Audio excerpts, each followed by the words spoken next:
coach, we got 27 days.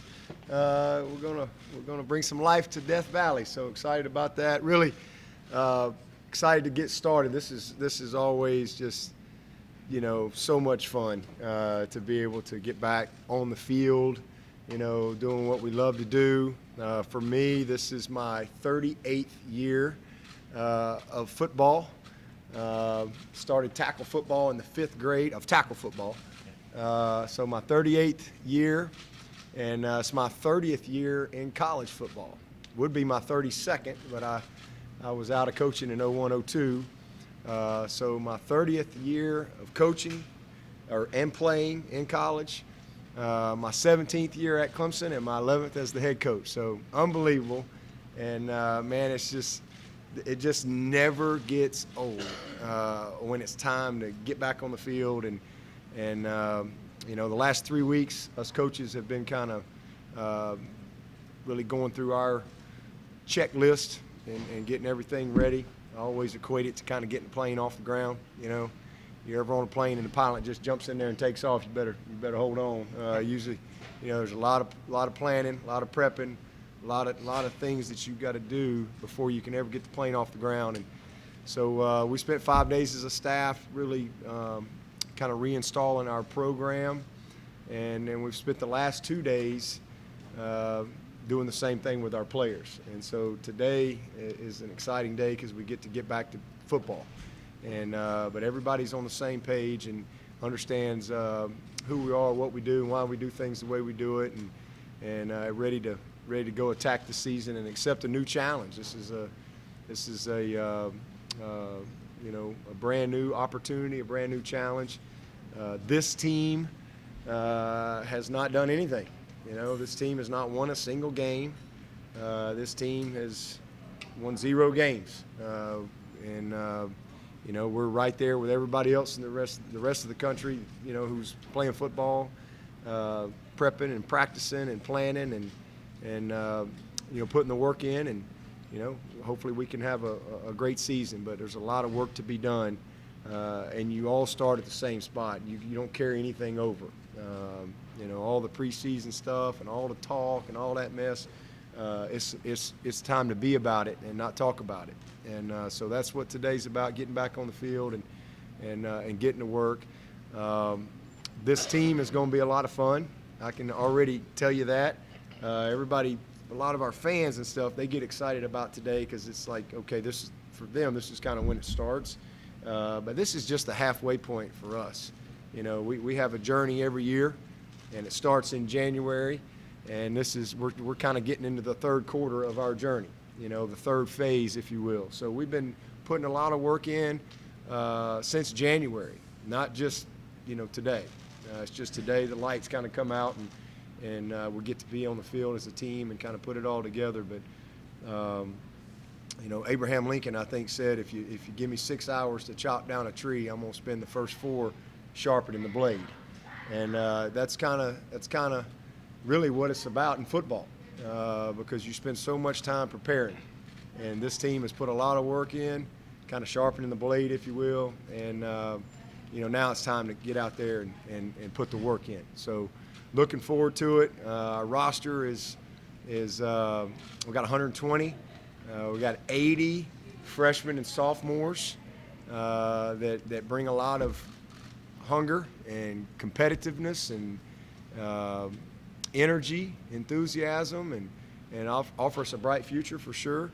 And we've got 40 juniors and seniors that bring a lot of experience, that really know and understand what it takes. They got a very clear vision, and we're counting on those guys to help lead the way. But it's going to be a lot of fun. Our roster's kind of different than it was last year when we had such an experienced group, but ready to get to work. And again, we're going to play in 27 days, so today's just day 1, and we got to make the most of it. Injury-wise, we're in a good spot as a team. Y'all pretty much know about everybody. The only guy that I think is the new guy is Logan Cash, and I think I talked about that not too long ago at our ACC stuff. But Logan's got to have some back surgery, so he's going to be out for a while. I think it's scheduled next week. And then Brighton is still working back. You know, he'll be a part of camp and kind of in the rehab process. And then Maury is continuing to really do well. He looks great, and he's still in his progression, recovering from his injury. So other than that, we're in a good spot as far as where we're starting. You know, and excited to get out on the field. Davis Allen is nothing serious, but he might be limited here first few days with a sore ankle. So get him up and rolling here pretty soon. But we're in a good spot. And then just a couple new people. Really, pretty much all of our staff's back, and really nothing has changed since the last time we talked, other than we've got Travis Blanks is now coming into football full time, and he's been working for IPTE and doing some development stuff, and he is going to you know, head up all of our former player engagement. I felt like that was an area that kind of just another area that we could really make a difference for our players and our former players in particular. So Travis is going to head that up. We're excited to have him back in this building, and then Maddie Williams is a creative media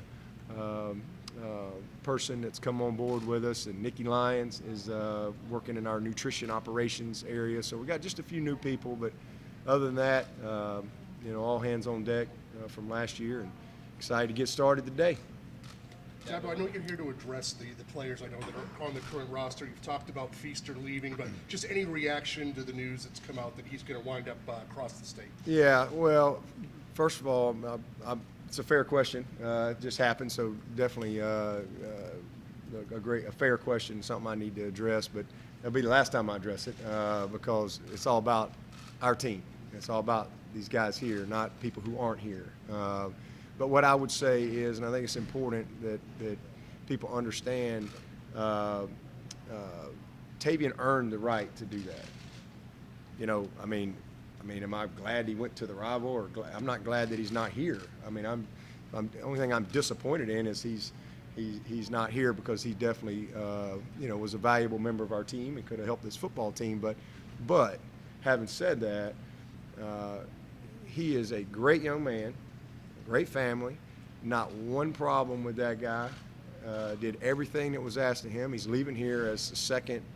I think he's got the second biggest yards per carry in school history. He was a very productive player for us. He battled some injuries here and there, but had some big moments and was a big part of our team for the last 3 years. But more importantly, he graduated from Clemson. And, you know, so to me, everything should be tied to education.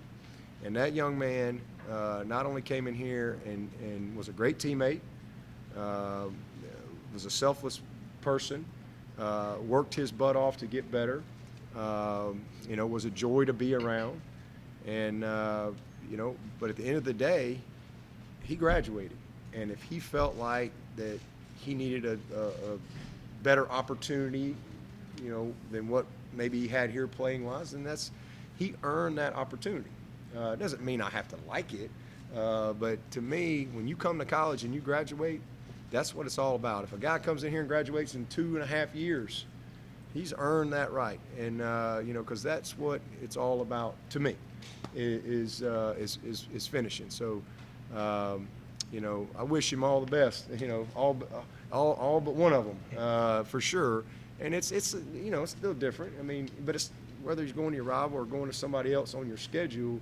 That's kind of where we are in college football now. You're going to see that more and more. But again, if a guy graduates, I think that they've earned the opportunity to do what they want to do. And at the end of the day, though, he's a young man I care about, a young man I respect, a young man I love, always will. Valuable member of our team while he was here, and you know, he's moved on to a different situation for himself, and there was nothing negative about it in our conversation, just what he felt like he needed to do. And doesn't mean I agree with it, but again, that's his decision. So we certainly wish him well. And again, he was a model student athlete for us, any issues at all. And you know, he's a great player, and wish him all the best. Yeah, but you talk every year about turning the page. Whatever happened last year doesn't matter this year. Yet you have a bunch of guys who've never lost a game. in college football? Are there going to be some reminders that, hey, what happened last year doesn't really mean that much in this camp that we're getting set to go through? Yeah, well, always. And we got a bunch of guys on this team that have never won a game too. So it kind of balances itself out. But yes, and that's just what we do. That's just a part of our culture here.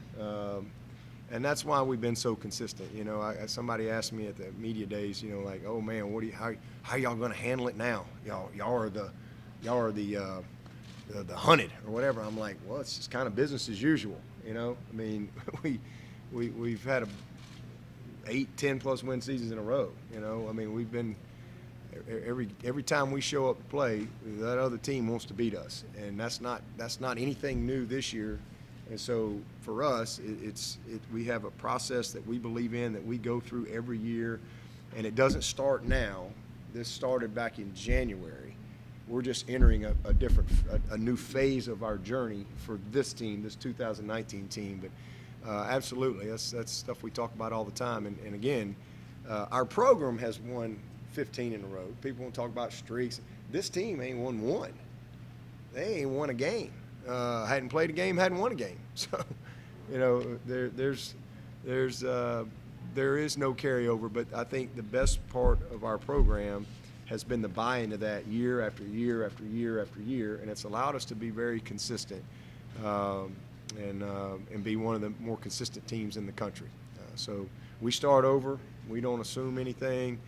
We got to be unbelievable teachers this year. I do think we've recruited well, but we've got to connect. We got to teach, and